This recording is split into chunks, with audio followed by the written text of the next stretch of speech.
po. Good evening po. Ah,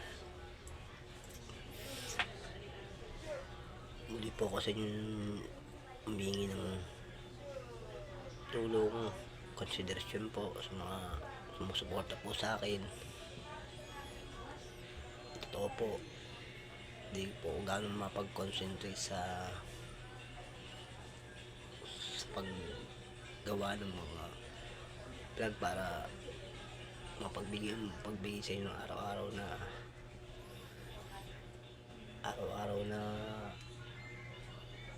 may babahagi ko sa inyo mga kwento tungkol sa channel ko, yung at Anthony Duran 339 man the Book of Banawi po. Humingi po ako sa inyo ng konti pong oras, panahon po na di naman po ako sumusuko. Ito pa rin po ako, patuloy pa rin po. Tsaka ginawa ko lang po itong channel to para sa pamilya ko, makangat po ako sa buhay ko. Ito po yun, 10 years po ako nawalay sa pamilya ko, ang anak ko po. Hindi po kami nakikita sa loob ng 10 taon po. Malaki na po sila ngayon. Kailangan ko po talaga sa kayo yung pong suporta po ninyo. Ito po ako, nakatira po ako rito. Yan po, nakita po yung paang ko. Yan po, nag-iisa lang po ako. Medyo magulo po. Yan.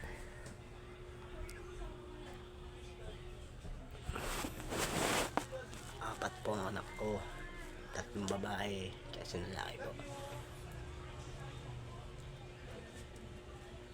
Bali po, nakaraan po, nag-post po ako nung nasunugan sa Banawi po, dun po sa aking trabaho.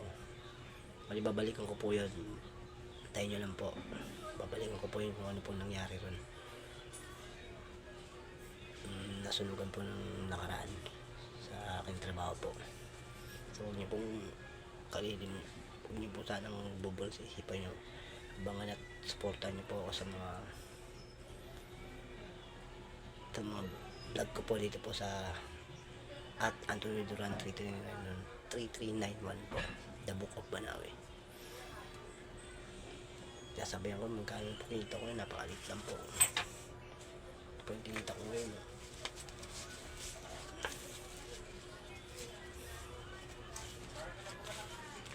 240 lang po. Napakahirap po ng buhay. Kaya sa mga sumusuporta po sa akin, patuloy niyo po sana akong supportan pa rin po. Hindi man po ako nakakasipot sa mga oras na kailangan. Wala pong internet, wala pong panload. Hirap po kasi ng buhay. Yun po. Patuloy po ako magbibigay, babahagi po sa inyo tungkol sa kwento ko dito sa aking hanap buhay sa mga pyesa ng sasakyan po sa Banawi po, Quezon City, Philippines po. At Anthony Duran dito rin naman po, kung yung pong supportan kayo pong kailangan ko. Ito po, hindi po para sa akin sarili, dito para po sa pamilya, para po sa mga taong mga gusto ko makabahagi, makatulong po sa kanila po. Maraming po salamat po ulit dahil natanggap niyo po ako. Mas suporta po sa akin, maraming salamat po. Hindi po.